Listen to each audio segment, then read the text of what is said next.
Ayiwa balimaw y'an ye aéroport la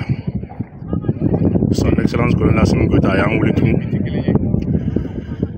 ka na dɔ fara minɛnw kan maliyɛnw a ye nin vidéo partager an ye layidu mun da aw ma a sera tugun an ye minɛn minnu fɔ aw ye dɔw nana tugun an ɲɛ bɛ min jɔlen na nin ye échantillon de a tɔ bɛ yen olu ma se ka jɔyɔrɔ ma se ka sɔrɔ drone hakɛ min nana bi ne Boumabel ne t'a da dɔn il y a une meilleure réponse à ceux qui veulent encore déstabiliser. Il a dugu yana nga famille siga foke anga labe siga fo se ka wolo fen fena anta don abse ka wolo bena ina fo abse ka wolo ambe cien nyoy yana ka soma maki ilabe ni duru mun na len tum ni ba atarka dernière génération wala tu bade mun fleni ni te fo yala yenin turu yenin de bokajo ni jolem ko fe magasin ni fen kono falin bade do ni ay ka fo dafe dugu caman be an bonya ni an bole ke e ban an nye ni avion caman e ba bli kuna kambi nye drone na ma caman kelime ka fo bi ni dugu ni avion hake bulu ni hake fe bulu na machite mali drone da do ame kele mina na ka jugun bi fɛn min ka jugu ma ni fɛn bɛɛ o de ye drone ni drone ni nale drone minnu n'u bɛ missile Iskander ani missile Kinjal ale ni missile Manseca C24 ani fo ka taa bila roquette S8 la a b'olu caman fɛnɛ ta ni ye nin drone ta k'a lajɛ a ka champ d'action ça fait 257 km². A ka zone de ravagage ça fait 500 km².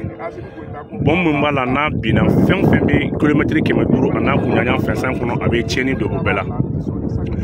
drone a ka caractéristique a bɛ yɛlɛ à peu près à 85 000 pieds d'altitude ka taa fo kaba fɔlɔ 7 na n'o ye sankolo yɛrɛ dan ye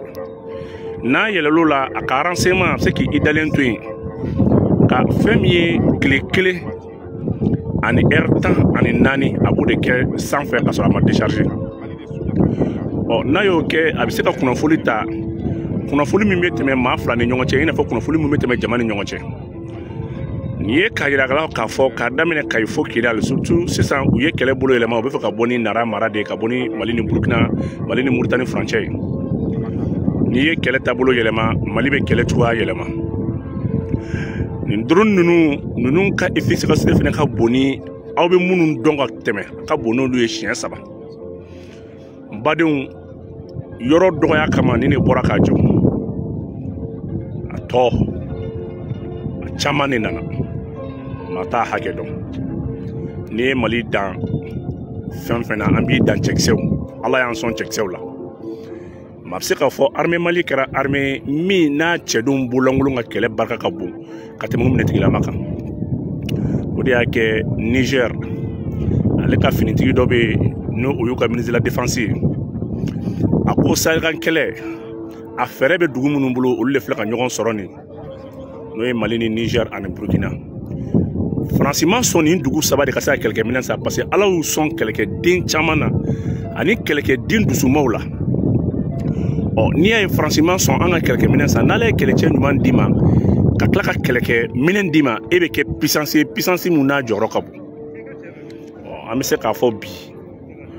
o de baaraw filɛ ka kɛ nin ye minɛn kuraw nalen minɛn minnu bi n'a bɛna kɛ sababu ye anw ka sanayɛlɛn kɛlɛ ani an ka dugumala kibaruya ani an ka cɛw ani juguw bɛ don mun na ka se ka dɔ fara k'u ye k'u dɔn u bɛ yɔrɔ min na k'u dɔn nka bi n'i ye nin bɛɛ lajɛ i bɛna armée Mali bila minɛn jumɛn kɔnɔ san 2024 n'i bɛna armée Mali bila armée fɛ armée minnu n'u ka wulikajɔ n'u ka sankɔrɔta ka bon sanfɛ kɛlɛ la kosɛbɛ a b'an bila o maaw fɛ a b'an bila armée fɛ tugun armée min i bɛna ye k'a fɔ fɛn min ye nanzaraw yɛrɛ bɛ siran kɛlɛkɛ cogoya min ye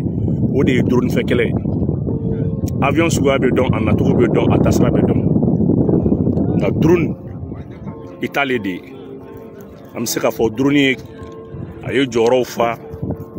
yɔrɔ caman a ye jɔyɔrɔw fa kɛlɛ caman na nka n tɛ fɛ ka dugu ni dugu sanga ɲɔgɔn ma nka n'i y'a ye Alizeri bɛ Mali tigi sigi avion tɛ avion caman bɛ Alizeri bolo avion minnu bɛ Mali bolo ɲɔgɔnna bɛ Alizeri bolo n'i y'a mɛn Alizeri bɛ Mali niyɔrɔ sigi fɛn caman tɛ drone de don donc an b'aw fo k'aw wale